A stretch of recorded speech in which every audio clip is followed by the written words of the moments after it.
Hi folks, this video is about Manchester United. Apparently they're signing Carlos Baleba. Apparently. Okay.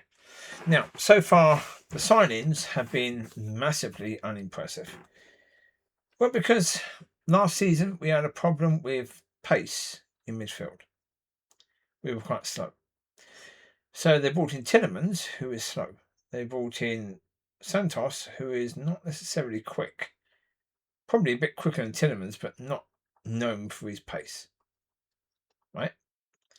And again, they brought in a player that had a release clause so low that it was ridiculous that nobody else even bothered to go and get Tielemans, but nobody else did. Everyone else knew what the release clause is, and no one else thought, oh, maybe we should get him. Newcastle didn't bother. Right? And we'll go back to the Newcastle thing in a second. So Newcastle lost Anthony. Well, sorry, Anthony Gordon. And then they lost Fernandez, and then they lost Tonali. So, okay, Newcastle sold Tonali for 100 and something million. When they're looking for his replacement, did they look at Baleba? Did they consider Baleba? If they did, they didn't do anything about it, did they? Right? Other teams have let players go. Very important players that they've let go. Nottingham Forest being another one. They sold Anderson. Did they look at Baleba? They got over 100 million for Anderson, so did they look at Baleba as an option, as someone who'd replace their midfield commander, basically? Nope. So here we are, right towards the end. United are looking to go for Baleba. Why? The other teams who should have looked at Baleba didn't. They didn't think there was anything of him that was of any worth. Right? It's like with Santos. Santos came from Chelsea. But Santos wasn't a first team starter, was he, at Chelsea? He wasn't someone who was necessarily pushing to break into the first team. He had quite a lot of players in front of him, but then again, Chelsea got a lot of players. But we start hearing that Brazil think he's going to be the next Casemiro. Yeah, right. No chance. Yeah. If there's some idiot in the Brazil network for the national team who really said that, that person is a moron. There's no way Santos would be anything like Casemiro. Casemiro is, 6'3". He's a powerhouse at heading. And there's not that many players that do better in the box than Casemiro. Is Santos known for that? Nope. Is it likely he will develop that? Nope. No. So why is Casemiro there? What's the thing about Casemiro that makes Casemiro the player that they want someone to replace? Obviously, when he's in the box, either their box or the other box, he's really important. When he gets the ball, he passes the ball forward straight away, which is really important. Now, maybe Santos will do that. But come on, that's not it, really, is it? So, yeah. But we get that crap because they want you to think that Santos is a good deal, even though, again, we didn't go and get one of Chelsea's better players. We were hearing all before the summer that United are going for Cole Palmer, right? Yeah. What happened there? Nothing at all. Nothing. They were apparently going for Cole Palmer. Did they go for Cole Palmer? Nope. So we were apparently going for one of Chelsea's best. And in the end, we went for someone who plays for Chelsea who couldn't be considered in any way, shape or form as one of their best. Couldn't be considered at all. Not even as one of their best youngsters. Nowhere near. Right? Now, that's not saying he's not a good player or he can't be a good player in the future. That's saying, is he a good signing? Where the answer is no, not really. And this is why I've said that Vavell shouldn't be at Man United. I don't like his agenda. I don't like the fact that he's buying players that he thinks, in the future he can sell and make a profit. As if Manchester United, one of the biggest clubs in the world, should be acting like Brighton and Bournemouth and Southampton and Crystal Palace. Manchester United should behave like those teams in the transfer market. Yeah. Again, so to me, Vavell is part of the problem. So is Wilcox. Because if Wilcox is going along with Vavell, again, Wilcox played for Blackburn. That was one of the teams, going against United. They weren't big fans of United, so therefore he wasn't as a player. And now here he is. Come on. Again, you don't do that. You don't bring people in who played for one of your biggest rivals. Especially when they don't have experience, a ton of it, in the bloody job you're giving them. You don't do that. Well, so Jim won't fix it. Did. But as I say, I look at it from the point of view. Okay. I'm pretty sure we're going to find out at some point that Sir Jim Ratcliffe made his money by bringing in the right people who would manage all this stuff for him. That he was lucky, basically, to pick the right people who were the right people for making him rich. But when those people left, everyone thought it was Jim that did that. That he is the genius that did that. No, he isn't. No. It's like Steve Jobs. Steve Jobs wasn't the genius at Apple, was he? Steve Jobs was the one pushing the geniuses at Apple to produce. He was the one that was saying, okay, we've got this idea, make it work. And he was pushing the geniuses to build it. He wasn't the one building it. Neither was Sir Jim. And so I hope that pretty soon Sir Jim is forced out, that he has to sell his shares, because I don't think... Put it this way, if Sir Jim was capable of learning, would he have changed?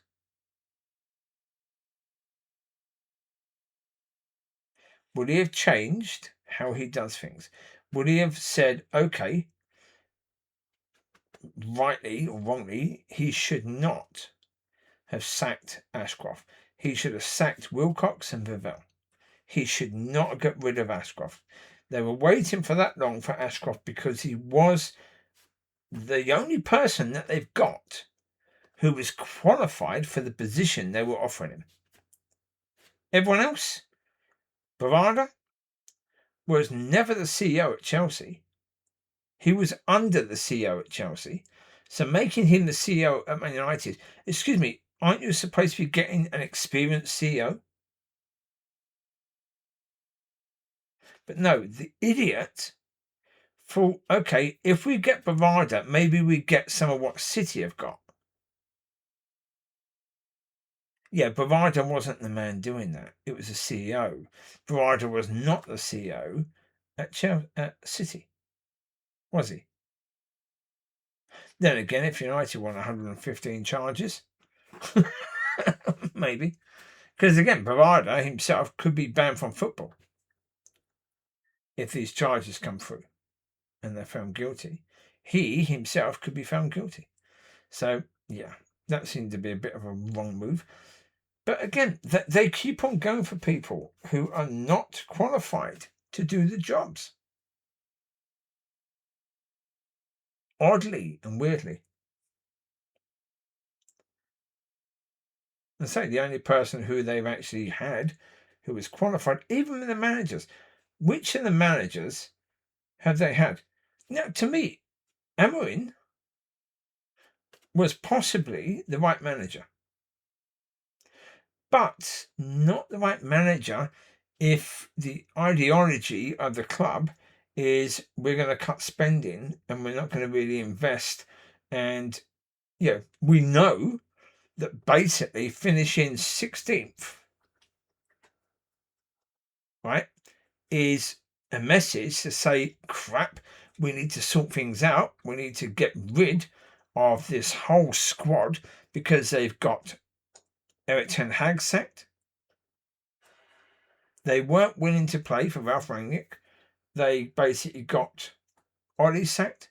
They got Jose sacked. Not the same players, but the same mentality of player. Got all these managers sacked. It's the same mentality. They had to get rid. When you've got players, when you've got a manager coming in, I know from the level of football that I have played at, if a manager comes in and says, even at a relatively low level, he wants you to play in a certain way, after a matter of weeks, you can play that way. Now, you can't play that way at a level that can play for Manchester United. But at the level you're at, you can. The Man United players were not willing to even bother to try to play the way that Amorim wanted them to play.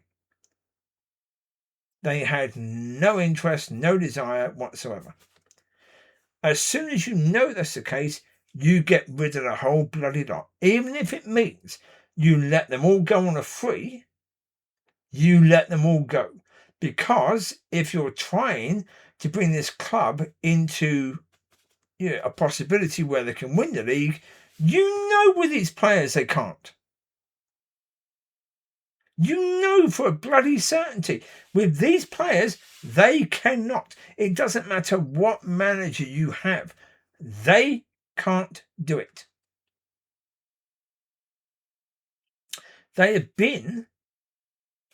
This club has had a team that's been a moment's team.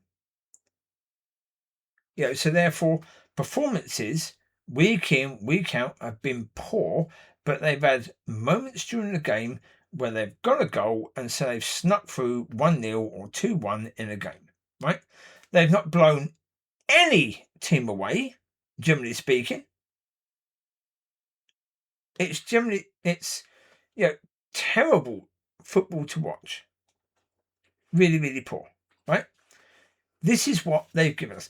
Last season, after Amorim was sacked, they weren't performing better at all. They had players back and they had more moments. But performances-wise, they weren't performing at a level where you go, okay, we can see something happening now. We can see something. We can see that there's a way of playing. No, there wasn't. Carrick didn't bring in a way of playing. Now, yes, Carrick came in and he said, okay, all of the truth from the previous manager, because basically Amorim came in and said, I'm not going to lie about things. I'm going to speak truth about what I see here. And he did, and a lot of it was quite difficult, especially for the players. When he says this is the worst team that's ever played for Man United, quite difficult. So Carrick comes in, he's like Ollie in the sense that he's your friend. He will say nice things to you. He won't go in the press and say that you're not good players. He won't do that. Now, a lot of people think that that's therefore improve things. You've got players who aren't interested really in doing what the manager wants, and having a yes man is going to improve things.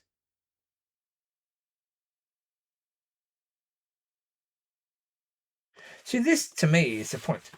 When Sir Jim was saying he wants to do this, that, and this, that, and this, that, this, that, and the other, I'm thinking, okay, then do that. Okay, then do that. And then when he didn't do any of it at all this about bringing in the best of the best, and Did none of it. None of it at all. So no, I actually hope Carrick's going to be sacked at some point. It's bloody obvious. So for me, I hope for his sake he gets sacked soon, because that's better for him and the club. Yeah, because obviously, if it's going to take another 2 managers before we find the right one, or another 5 or 6 or 7 or 8, then the quicker we actually get rid of the ones that aren't right, the quicker we can find the right one. Right? That was the case.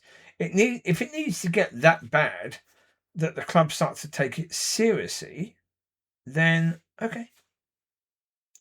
It needs to get that bad quickly so they can take it seriously quickly. They've already been out of things for how long now? 13 years? Yeah. I mean, are they trying to go longer than what they went before? Win the league? By the looks of it, they are. By the looks of it, we're going to go longer. We're going to go 30 years before we actually win the league. The way things are right now, yes, it wouldn't surprise me. For another 17 years, if they're just mucking around the way they are right now. It wouldn't surprise me at all. Because in the end, as I say, things have to get that bad. Look at Tottenham. Tottenham were mucking around. Now,